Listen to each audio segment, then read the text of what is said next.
नमस्कार, आदाब, अभिनंदन। आप सुन रहे हैं जागरण पॉडकास्ट का पॉजिटिव किस्सा और मैं सुरभि लेकर के आ गई हूँ आज एक और ऐसा किस्सा लेकर जहां हम बात करेंगे पॉजिटिविटी पर, जहां हम बात करेंगे कि ऐसे मुद्दे पर जो कहीं ना कहीं आपको सकारात्मक सोचने पर मजबूर करेगा और कहीं ना कहीं आपको बताएगा कि कैसे एक महिला जब लीडरशिप में आती है, जब ऐसे एक क्षेत्र में आती है, जब वो हजारों लोगों को एक गाइडेंस देती है, तो कैसे एक नया संसार बनता है, कैसे एक वर्ल्ड बनता है।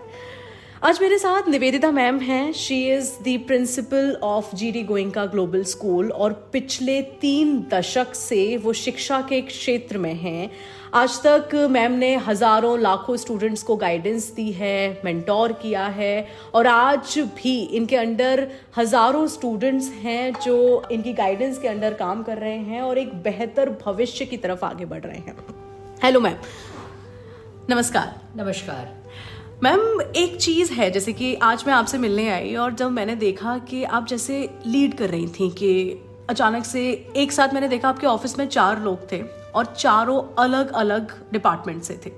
एक तरफ एक टीचर थी, एक तरफ आईटी सेक्टर के एक स्टूडेंट थे, टीचर थे जो कि एडमिनिस्ट्रेशन से थे, एक तरफ आपके एस्टेट से कोई था और आपने फटाफट से वो चीज़ें कर दी। तो कहीं ना कहीं आपको नहीं लगता है कि womens are like kind of multitasker और एक साथ वो पूरा वर्ल्ड चला सकती हैं? बिल्कुल ऐसा लगता है और शायद भगवान ने या कुदरत ने बनाया ही औरतों को ऐसा है कि वो मल्टीटास्किंग बड़ी आसानी से कर लेती हैं। तो चाहे वो घर में हो या वर्क प्लेस पे जहाँ काम करती हैं, ये बहुत एफर्टलेसली आप कहें या बिना किसी बहुत मेहनत किए या बिना सोचे बड़े आराम से आ जाता है। इसके लिए कोई स्पेशल एफर्ट करने की जरूरत नहीं, रॉकेट साइंस नहीं है, बिल्कुल भी नहीं। तो मैम, आपको कहीं ना कहीं ऐसा नहीं लगता है, अगर हम आज की बात करें, आज की डेट की बात करें, तो बीइंग अ वुमेन लोग इसे as a victim card use कर रहे हैं कि यार हमें ये परेशानी हो जाती है, हमें, जैसे कि अगर हम साइकिल की ही बात करें, इवन इट्स अबाउट दी, अरे मैं अपने मेंस्ट्रुएशन साइकिल पर हूँ और मुझसे ये नहीं हो पाएगा, I can not do that. आप अपनी समस्याओं के बारे में बताइए, कैसी प्रॉब्लम्स आती हैं आपको डे टू डे लाइफ में? उनको प्रॉब्लम्स के तौर पे मैं देखना पसंद नहीं करती।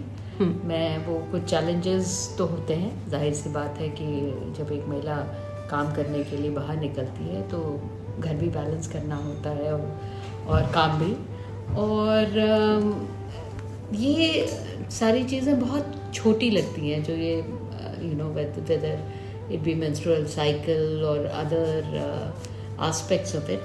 और ज़्यादातर जो कामकाजी महिलाएं होती हैं वो अपनी सेहत का ध्यान और बाकी चीज़ों का ध्यान देने लगती हैं जी, और बड़े अच्छे से बैलेंस हो जाता है। ऐसा कभी लगा नहीं कि ऐसी कोई परेशानी या बीइंग अ फीमेल कुछ कम रहा हो। हमेशा लगा कि शायद तो कहीं ना कहीं ये माइंडसेट है। एग्जैक्टली।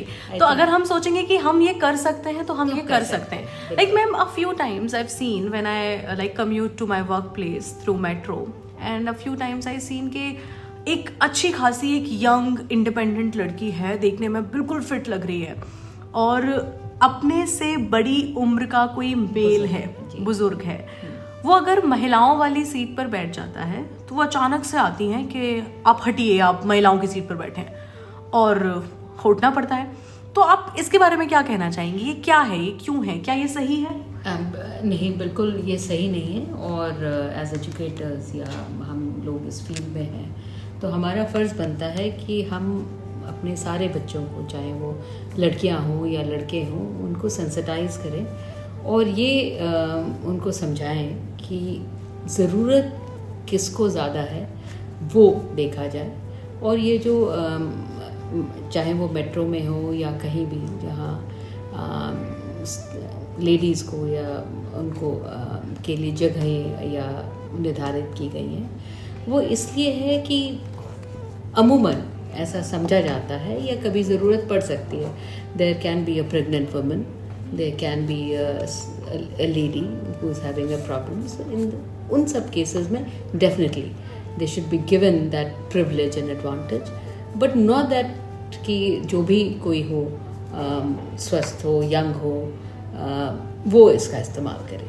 तो ये सोच पे बहुत निर्भर करता है, और शायद हमारी एज एजुकेटर जिम्मेदारी है कि हम अपने बच्चों में इतनी समझ डालें और उनको ऐसी सोच दें कि वो बीइंग अ वुमेन या बीइंग अ गर्ल उस चीज का फायदा ना उठाए ना, लॉज का फायदा ना उठाए। If we have introduced POSH, उसका एक सही इस्तेमाल होना चाहिए। अगर हमारे पास हरासमेंट रिलेटेड इश्यूज हैं, लॉज हैं, तो उनका एक सही इस्तेमाल होना चाहिए, उनका गलत इस्तेमाल नहीं होना चाहिए। कि अगर आप, क्योंकि आप सिर्फ एक ये जो मैम एक स्केल बन गया है, एक एंगल बन गया है, और हम उसी पे ऐसे चलते जा रहे हैं कि हम महिलाएं हैं तो हमें ज़्यादा अटेंशन मिलनी चाहिए, हम महिलाएं हैं तो हमें ज़्यादा वर्क प्लेस पे चीज़ें ऐसी मिलनी चाहिए। तो ये कहीं ना कहीं गलत है और ये ख़त्म होना चाहिए। बिल्कुल ख़त्म होना चाहिए। और ये जो सारे लॉज बनाए गए हैं वो वहाँ के लिए हैं जहाँ पे ऐसे बायस हैं, तो वहाँ पे जरूर ऐसी सभी और है, आवाज मिली, बिल्कुल फॉर श्योर है। There are a lot of places जहाँ ये चीजें हैं, समस्या एक्चुअली में है, लेकिन जहाँ नहीं है वहाँ महिलाओं को ये समझना चाहिए। और ये जो यंग गर्ल्स हैं उन्हें ये समझना चाहिए कि उन्हें सिर्फ मेट्रो की सीट लेने के लिए उन्हें ये नहीं भूलना है कि ये हमारे संस्कार है कि आप अपने से बड़े बुजुर्ग को वो सीट, किसी जरूरतमंद को वो सीट, उसका हक। बिल्कुल बिल्कुल। Thank you so much ma'am, it was nice meeting to you. और आपसे मिलकर, आपसे बातें कर आपको देखकर मुझे बहुत अच्छा लगा। और जब भी मैं किसी भी महिला को ऐसे लीडरशिप में देखती हूँ ना, जब मुझे ये दिखता है लीडरशिप इन एक्शन एक्चुअली, तो मुझे बहुत खुशी मिलती है। मुझे बेहद उम्दा ये एहसास होता है कि महिलाएं ऐसे ही आगे बढ़ती रहनी चाहिए। और अगर मुझे लगता है लिसनर्स के अगर आपको आगे बढ़ना है, अगर आपको लीडरशिप में जाना है, अगर आपको ज़िंदगी में कुछ करना है, तो ये विक्टिम कार्ड वाला गेम खेलना छोड़ दीजिए प्लीज़। चैलेंजेस आते हैं, चैलेंजेस जितने एक फीमेल की लाइफ में आते हैं उतने ही चैलेंजेस एक मेल की लाइफ में आते हैं। तो हमें ह्यूमन के पर्सपेक्टिव पे लाइफ देखनी है, हमें ये देखना है। देखिए, सर में दर्द एक मेल के भी हो सकता है, फीमेल के भी हो सकता है, तबीयत खराब फीमेल की भी हो सकती है, मेल्स की भी हो सकती है। हाँ, कुछ चीज़ें हैं जो कुदरत ने हमारे अंदर थोड़ी अलग बनाई हैं और हमारे पास थोड़े ज़्यादा चैलेंजेस होते हैं, लेकिन उन ज़्यादा चैलेंजेस को हम कैसे कोप अप कर रहे हैं, हमारा माइंडसेट उनके साथ कैसा है, हमें कैसे फाइट करना आता है, वो हमें सीखना और जानना बेहद ज़रूरी है। तो let's stop playing this victim card and have a beautiful leading life. Thank you. आप सुन रहे थे जागरण पॉडकास्ट का पॉजिटिव किस्सा, और मेरे साथ थी आज एक बेहद खूबसूरत महिला, बेहतरीन महिला और एक leader, Nivedita ma'am. Thank you so much ma'am. Thank you so much Surabhi, मुझे बहुत अच्छा लगा तुमसे बात करके, और मुझे पूरी उम्मीद है कि आप बाकी भी औरतों की आवाज़, और सिर्फ औरतों की नहीं, सबकी आवाज़ लोगों तक पहुंचाएंगी। धन्यवाद। शुक्रिया मैम।